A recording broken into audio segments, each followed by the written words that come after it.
Hey YouTube, coming at you with another viewer submitted video. Fragamo Ramo? I'm sure I mispronounced that.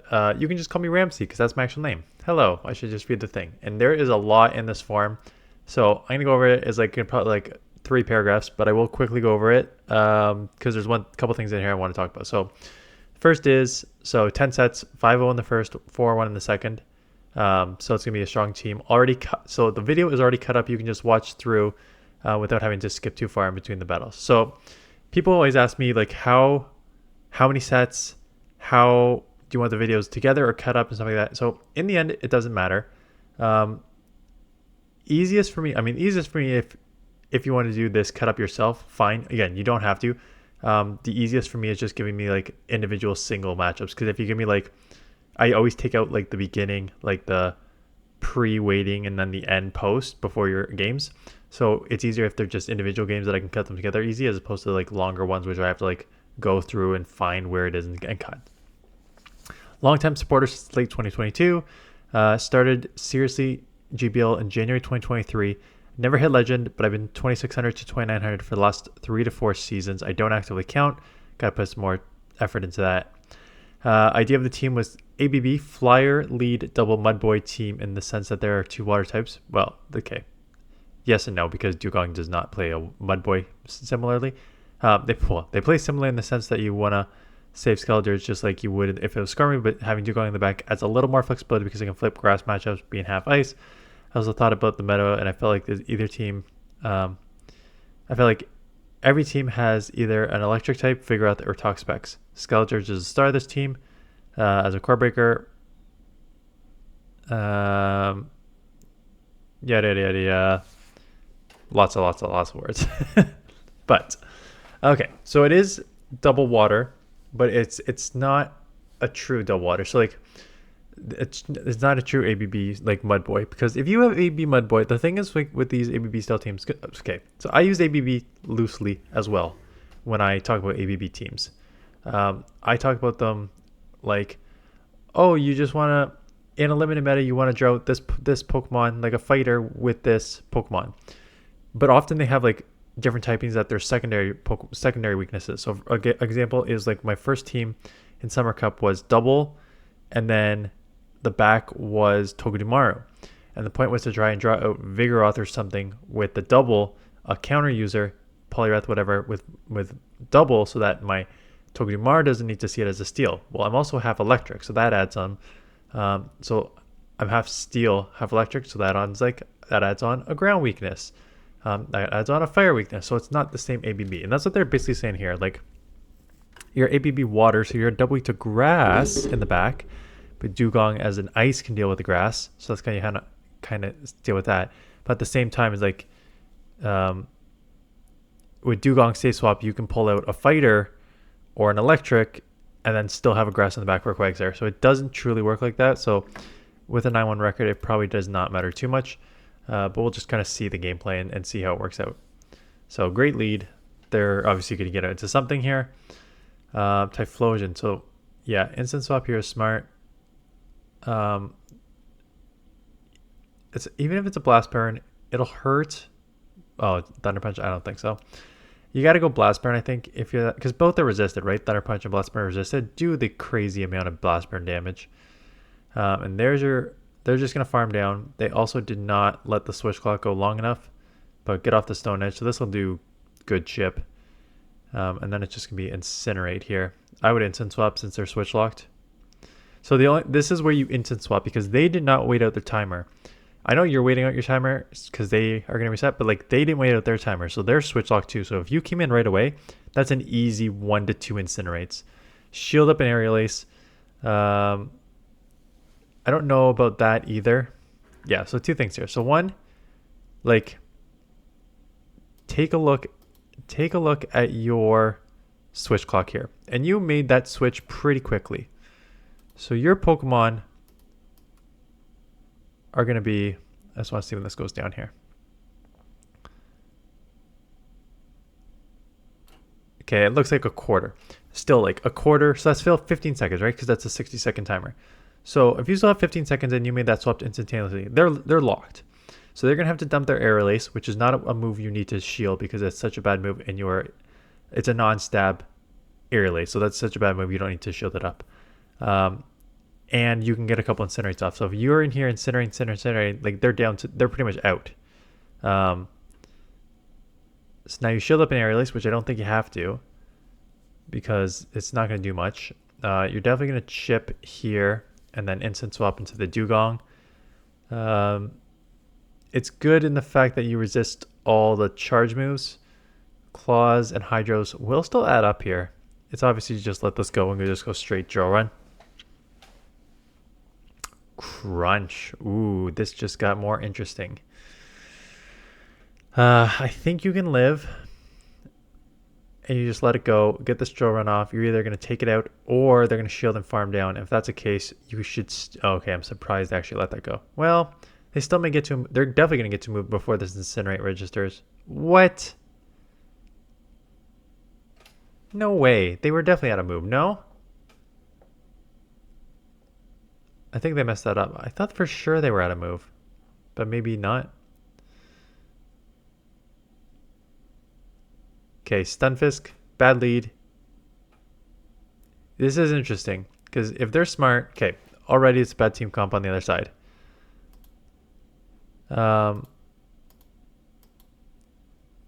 First of all, here's your problem. You're double weak to this, right? Skeledirge is weak and DEWGONG's an interesting one because you are weak with DEWGONG as an electric, but you're also hitting super effective. So it's not actually the worst. However, you came straight hard swap, hard answer.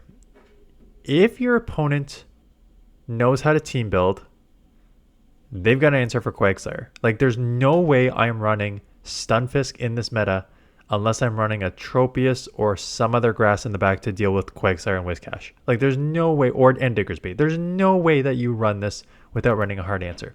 So for you just to go immediately into your hard answer, like why they're not getting out is crazy to me.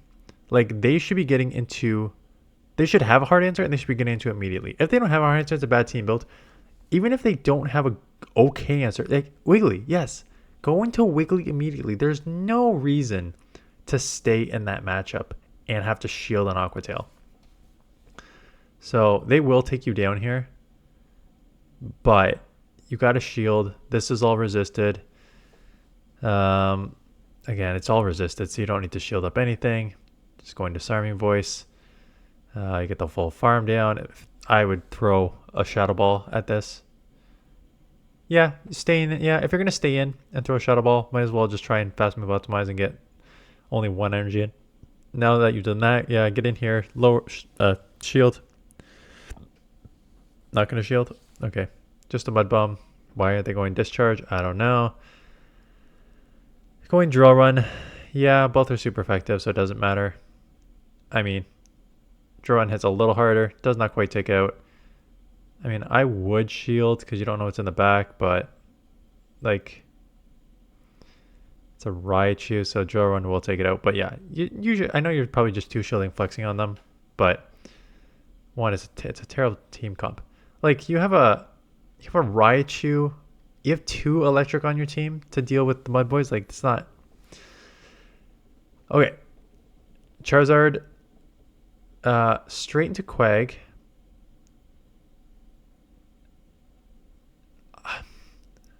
And they're running Spark at that.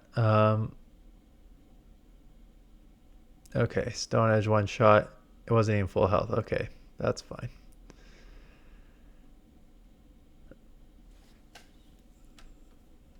I'm trying to think about this save swap with Quagsire.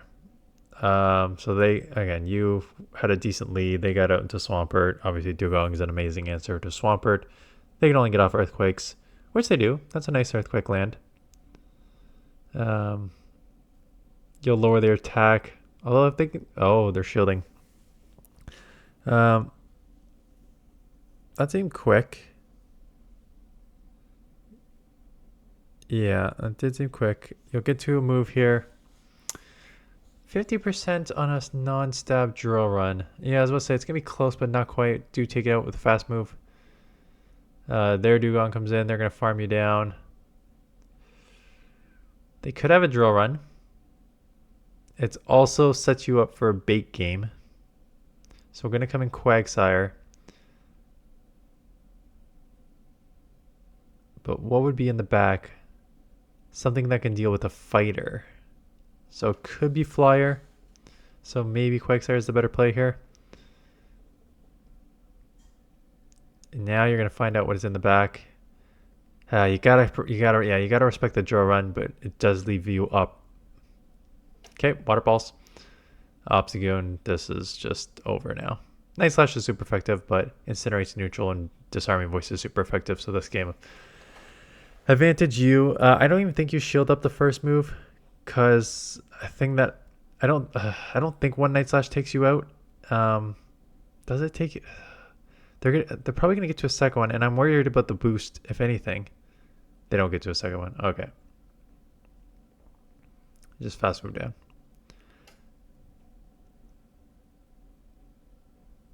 So I guess that was the 5-0. No, okay. So there's your first charge bug. Good lead. They'll get out into something. Diggersby, Dewgong. Yeah, I guess you might as well do super effective with both fast moves both fast and charge move as opposed to just your charge Aqua Tail. Plus you get to lower their attack. Plus you get to should easily just take this. Can you farm down? Potentially. Not yeah, 100% now you can farm down. Just a fire punch. You've already lowered their attack once. Just another fire punch. So now I'm throwing icy. I'm throwing icy wind at. Of course, at this immediately. Not immediately. After a fast move is ideal. Going for the drill run. I get it because they're less likely to shield this and just do the harder hitting move, and they give up switch to keep it alive. This is kind of Aqua Tail is the right play because this thing is so glassy. I like this play because you're making obvious that they do shield, just because they know how squishy this is. This is why I like this play. I mean, you have a shield advantage. That's fine. You'll live one, I'm sure. But just getting off these Aqua Tails is more than enough. Going for the Stone Edge here. Because I guess you can take out with, but if they, you got to instant swap to get this move off. See, because what I thought you were going to do there is, this thing is so glassy, and Incinerate we know hits like a truck. So if you just go 3 Aqua Tails, I bet you, like, if you didn't go Stone Edge there, if you went 3 Aqua Tails and had all that energy, I bet you Mud Shots plus Aqua Tails puts this down to the red. Like puts it within like 1 Incinerate away. So if you just kind of spam those moves, you basically put this within 1 Incinerate that you can Incinerate down and then shield up 1, because you're gonna have to shield up 1 anyways, right? So you got to shield up 1 anyways, and you have to throw a move here. So I feel like if you and they made a decent catch, so you got to undercharge and try and get at least 1 or 2 Incinerates off here. That's fine. You could take any move. Yeah. I had to undercharge because you needed to get to that. So smart undercharge. And now you can throw a move to take this out unless they're loaded with no, okay. So yeah, like personally I just would have gone straight Aqua Tails, put it low enough, Incinerate down, and then come out with energy. That's your 5-0. Magic Mason, hello. Terrible lead. Not who you want to go against when you got a bad lead here. Well, it's not a bad lead, but nice catch on their own skill there. Yeah, Magic Mason's one of the better players in general. So going to get one more. Come in here. Shadow Ball will hurt, but you'll live. 4, 5. Going to. Oh no, I wouldn't have taken a second one here. I don't know why you're taking a second one here. And now your fast move time is off. Okay, 2 things here. So good catch on their part. I don't even mind the extra little farm there before you get in here. Shielding up a Shadow Ball, that's fine. So they need 2 more. Shield up Shadow Ball is good. So 1, 2, 3, 4 is basically where I'm throwing here. Because an Aqua Tail will take out and you're still loaded with energy. For me, there's no reason to take this charge move here. Like, you have energy, you're down a shield already, but you have energy that would take this out, and you would come out with energy, and you have full health. So now you're in a weird situation where you get hit with that, and then second of all, if you're going to throw the move here, well, okay, I guess not. So there's 2 things about this. So that's how I play the first part. The second part of this, I was going to say, why don't you go to 4? And the reason you didn't go to 4, like 2 times 2. And the reason you didn't do that, and for those of you who don't know, is basically that Incinerate damage is going to register on the 4. So if you go 1 Mud Shot and an Aqua Tail and they do not shield, they will be taken out and that Incinerate will not register on you. If you go 2 Mud Shots and an Aqua Tail, that Incinerate damage would register on you even if you take it out. I'm pretty sure even though you take it out, that's still what happens. I think that's how the game's supposed to go, so I'm thinking that's why you went the 1. But if I'm wrong on that, please correct me. But I'm pretty sure it would register on you if you did that. So now the Poliwrath comes in. Stone Edge is resisted. I guess they're both sort of the same DPE, so getting 1 off there and then hopefully getting this off to grab a shield. Not bad. Depending on what they have in the back, they just may sacrifice this and just go 2 shield. Chandelure.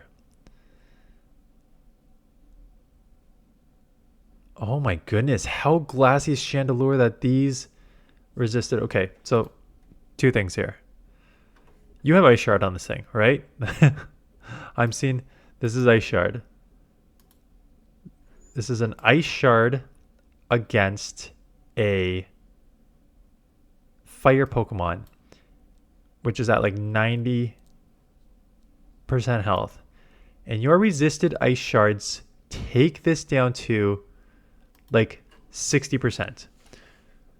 This thing has 2 shields and your Ice Shards are doing an insane amount. You're going Icy Wind here because who cares that it's resisted? These Ice like you can just visually see how much these Ice Shards are doing. They have to shield everything because these resisted fast moves are doing a ton. So of course they got to shield up any charge move. So lower the attack with Icy Wind. I would have lowered the attack with Icy Wind. I would have shielded up once. See if you can live. And now, of course, they're going to shield here.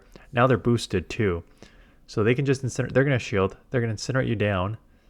Now you're getting the weird incinerate versus incinerate. They're going to boost through you. They've got a shield.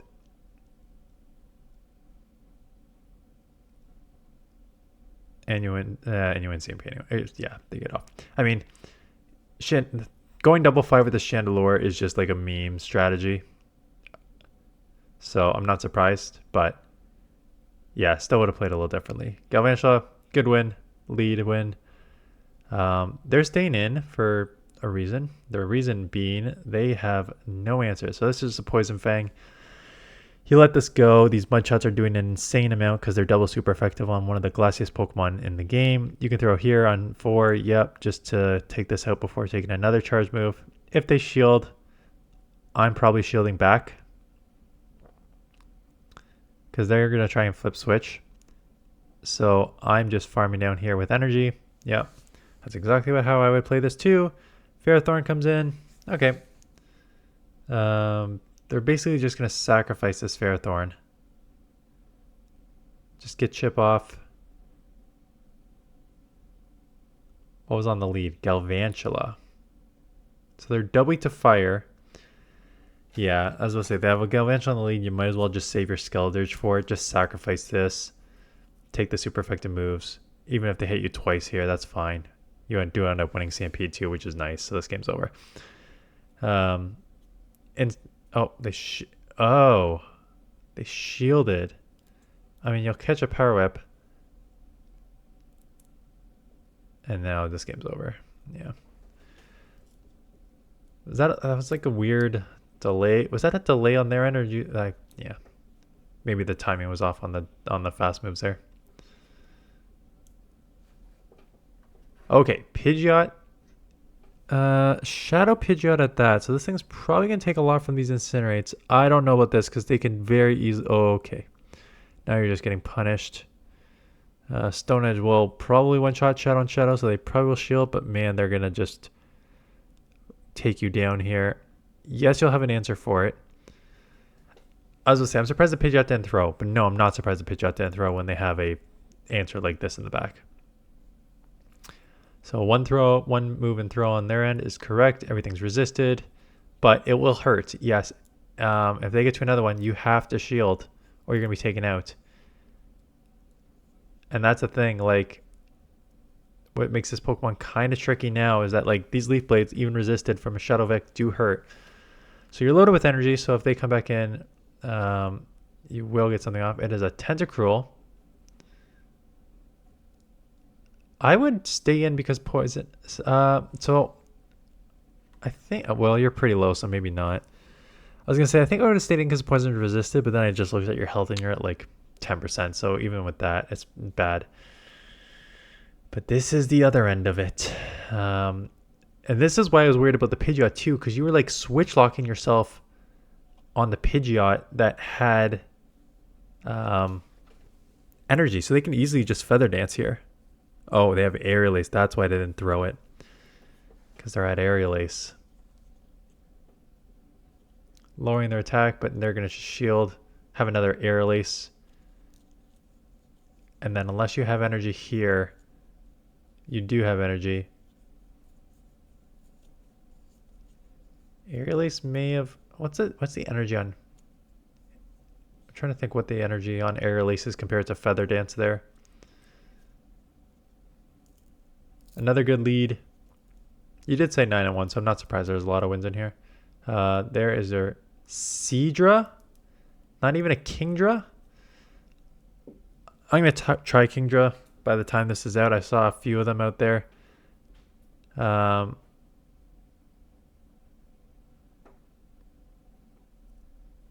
have no idea what this move... I have no idea what it is. Dragon Pulse? Okay, that makes sense, but it's non-stab, so not that this is going to matter any.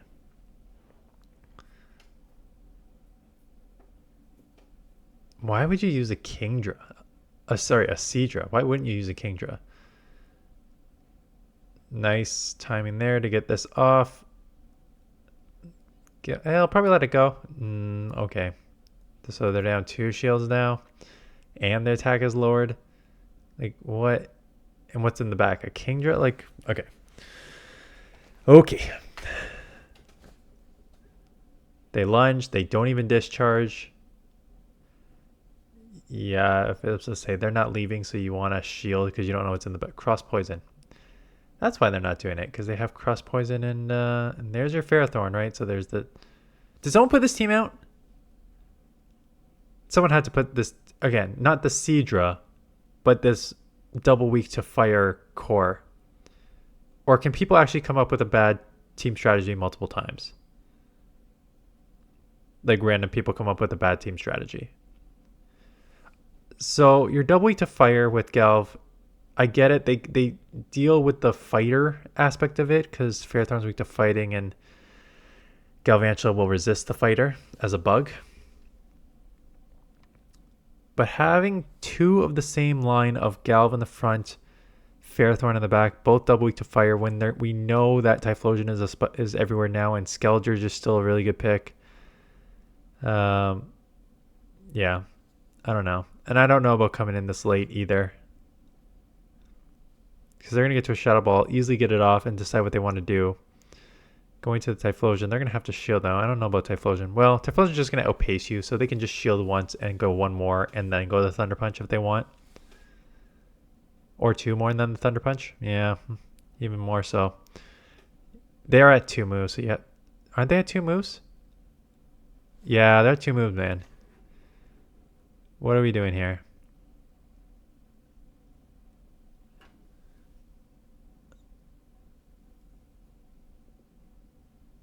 Do take them out, but now they got shield advantage and they know they've got you dead and now they can farm and they've got you dead on there and this one's gonna just take you down just as much too. I don't know why you shielded 1. Never mind 2. Why'd you shield 1? And now your fast move timing's a little off there.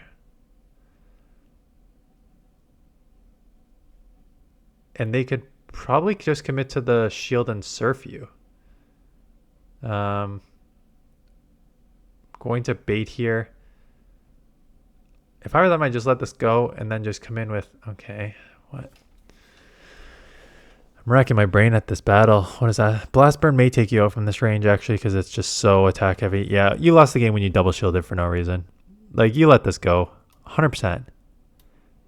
I don't care how much energy you have. When you have shield advantage,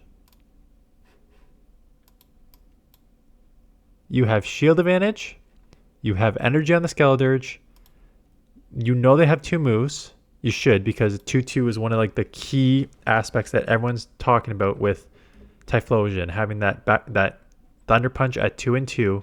Like that's the only reason it's meta right now, is because that. If it wasn't for that, it'd be back in it's sitting in your box for no reason. But everyone knows that it's 2 and 2. They're at 4. They're gonna win CMP. There's a delayed here, so they're gonna get back to back here. You have 2 shields. You have energy on the Skeledirge. And this thing can easily be, and you already have 2 Incinerates on the Skeledirge already. So there's no reason to shield this once. Never mind twice. let that energy go. Take the move. Come in Quagsire. And get ahead on energy. You could still maybe shield up a Blast Burn, honestly, because Blast Burn would hurt a Quag, but just load up a ton on Quagsire, and then try and combo it there. I didn't like that shield at all. Anyways, thank you for the submission. At least I didn't call anyone dumb in this one. Yeah, I guess I shouldn't call people dumb. And someone pointed out the comment, I think correctly. It's like, you shouldn't call people dumb and stupid, but you can call their moves that, or their strategy that. Just don't call the person that. I'm like, okay, that makes more sense. So, people aren't dumb and stupid. They just make dumb and stupid plays. Is that better? Anyways, that is it.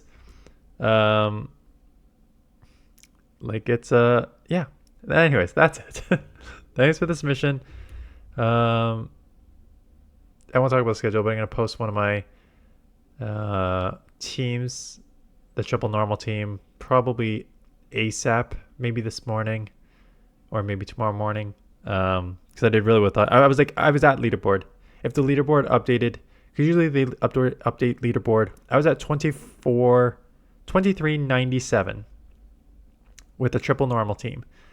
And if they updated the leaderboard that day, like how they used to do it is any battle before 2 p.m. would register for that afternoon. I'm like, oh yeah, I'm going to be on leaderboard. I can screenshot this and check it. And then it's like not until the next day. They made it so it's like a day behind now. So I would have been on leaderboard. See if I'm on there tomorrow. I did drop a bit at the ending of the day. So we'll see. Anyways, that's it. Thanks for watching. See you guys in the next one.